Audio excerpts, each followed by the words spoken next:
Very good evening, everyone. Welcome to GS Score. This is Ajay Shah. So let's start the class of 10 MCQs from current affairs. And today all the questions are from science and tech. So this is the first question. For the first question says, consider the following statements about prenatal diagnosis test. The first statement says, dual marker and triple marker tests look at the level of certain hormones which are markers associated with Down's syndrome. This statement is factually correct. The second says the use of amniocentesis for sex determination is prohibited by law, but its use for determination of disability in fetus is allowed. So this statement is quite easy to guess. It's very correct. Both statement 1 and 2 are correct. C is the correct answer. This question is purely factual. We'll move to the next question. Now this question is about LRO missions. Consider the following statement regarding NASA's Lunar Reconnaissance Mission, that is LRO. Fine. The first says the exploration mission was focused on supporting the extension of human presence in the solar system. This statement is correct. The second says it created the first cosmic ray albedo proton map of the moon. This statement is also correct. Both statement 1 and 2 are correct. Now some validation about this LRO mission. So Lunar Reconnaissance Mission, that is, it's a robotic mission that set out to map the moon surface, and after a year of exploration was extended with a unique set of science objective. Now what is the focus of this exploration mission? So LRO continues to help identify sites close to the potential resources with high scientific value, favorable terrain, and the environment necessary for the safe future robotic and human lunar missions. Now LRO observations have enabled numerous groundbreaking discoveries, creating a new picture of the moon as a dynamic and complex body. Now these developments have set up a scientific framework through which to challenge and improve our understanding of process throughout the solar system can be done. That's all. We'll move to the next question. Now question number 3 is about match the following. So we have 3 exercises, Dharma Guardian, then we have Sinayu Maitri, then COPE India. So the first one, that is Dharma Guardian, is between India and Japan. So this is correct. The second, that is Sinayu Maitri between India and China. This is wrong because Sinayu Mitra is a first bilateral exercise between Japan Air Self-Defense Force and Indian Air Force, not India, China. The third says COP India between India and US. This statement is also correct. So basically 1 and 3 are correct. So B will be the correct answer. Now just for your validation, because UPSC demands this question again and again, so I will just tell you some of the exercises and the countries. So Youth Abhyas is between India and US. Then we have OSINDEX, that is between India and Australia. Then we have Mitra Shakti between India and Sri Lanka. Then we have the famous Malabar naval exercise, that is between India, US and Japan. Then we have Surikaran between India and Nepal. Then we have Hand in Hand with India and China. Then we have Silinex with India and Sri Lanka. Then Indra is there between India and Russia. And Sampriti is there between India and Bangladesh. That's all. Now question number 4 is again about the military exercise. Maitri 2019 was held between India, Vietnam, India, Maldives, India and the Thailand, India and the Australia. So what is the correct answer? It's a purely factual question. The correct answer is India and Thailand, that is option number C. Fine. So we'll move to the next question. Question number 5. Consider the following statements regarding vitamin B12. So there were a lot of editorials on vitamin B12 in the Hindu. So let us see. The first says it is a fat soluble and helps in the metabolism of every cell in the human body. This statement is wrong because vitamin B12 is not fat soluble, but vitamin B12 is water soluble. Now the second says the vitamin is only found in animal meat and to lesser extent in milk products. This statement is correct. The third says India lacks a nationwide data on vitamin B12 deficiency. This statement is also correct. In fact, it is correct for almost all the nutrient. We are very, very poor in data. So 2 and 3 are correct. So C will be the correct answer. Now some validation. So what is this vitamin B12? So vitamin B12 is a water soluble vitamin which is the most critical element in the metabolism of every cell in the human body.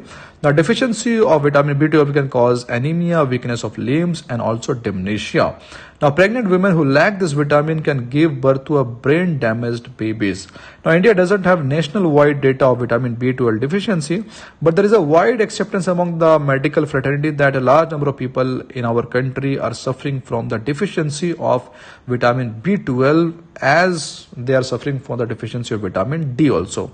So it is said that about 47% in the northern India are vitamin B12 deficient, and thus it is a very, very serious problem. Now, in India, there is a debate also in this regard to vitamin B12. So, because this debate has greater relevance, as about 30% of the population in our country is vegetarian, as per the National Sample Survey Office 2014.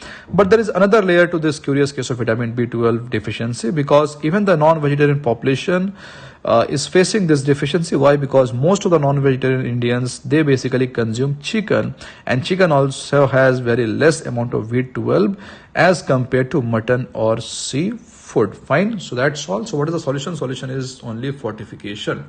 Now question number 6. So question number 6 is regarding Mosaic missions. The first is the mission is launched by NASA. This statement is wrong because it is a polar expedition initiated by German research icebreaker, that is Polarstern. The second says objective of the mission is to find rare earth materials beneath Earth's surface. This statement is also wrong because it is a 1 year long expedition into the central Arctic to study its climate and not this Earth's surface. So both statement 1 and 2 are wrong. So correct answer will be neither 1 nor 2. D. So let us see what is the Mosaic mission. So it is a 1 year long expedition into the Central Arctic planned to take place from 2019 to 2020. Now the results of Mosaic mission will contribute to the enhancing understanding of the regional and global consequences of Arctic climate change, and it will be helpful to understand the reasons behind sea ice losses, and it will improve weather and climate predictions. Fine, that's all. Now question number 7, let us see what is this. So question number 7 is about Sagittarius A, which was seen in news recently. So it is a black hole, it is an exoplanet, it is an asteroid, it is none of above. So what is the correct answer? The correct answer is it is a black hole at the center of Milky Way. So let us see what is this Sagittarius A. So Sagittarius A is a bright and a very compact astronomical radio source at the center of Milky Way. Now it is likely the location of supermassive black hole similar to those generally accepted to be the centers of most, if not all, spiral and elliptical galaxies. Now it is one of the very few black holes in the universe where we can actually witness the flow of matter nearby.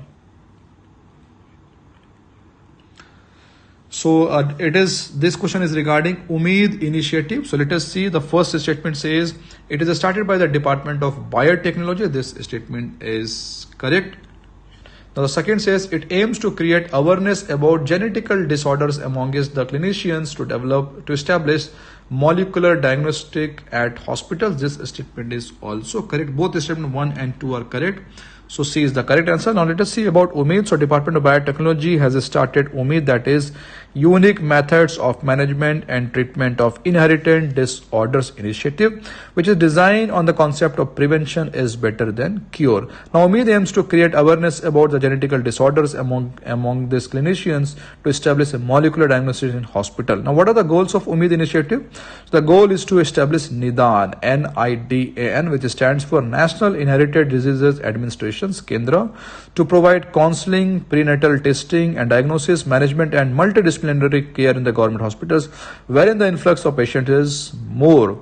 Now the objective is also to undertake screening of pregnant women and the newborn babies for inherited genetic diseases in hospitals at aspirational district. That's all. So the 9th question, INS Nilgiri in his news. What is this? This is a stealth frigate, nuclear power submarine, aircraft carrier or anti-piracy ship. So this is a stealth frigate. Fine. Now what is this INS Nilgiri? So INS Nilgiri is the first ship of Project 17A frigates. Now Project 17A frigates are design derivatives of the Shivali class of stealth frigates with much more advanced stealth features and indigenous weapons and the sensors. Fine. So I will move to the next question. Fine. So consider the following statement regarding elephant endotheliotropic herpes virus. The first says EEHV is a type of herpes virus that can cause this hemorrhagic disease in young Asian elephant. So this statement is correct. The third says the disease is usually fatal with a short span of 28 to 35 hours. This statement is also correct. The third says there is no cure for herpes virus in animals. This statement is also correct. All 1, 2 and 3 are correct. Now some validation.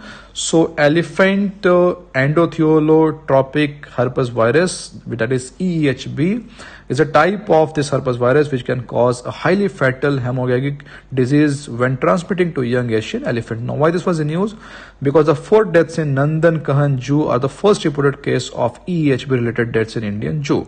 Now most elephants carry just as most humans carry a cold virus, but when EEHB is triggered, the elephant dies of massive internal bleeding and symptoms which are hardly visible. Now some elephants show some symptoms such as reduced appetite and also nasal discharge.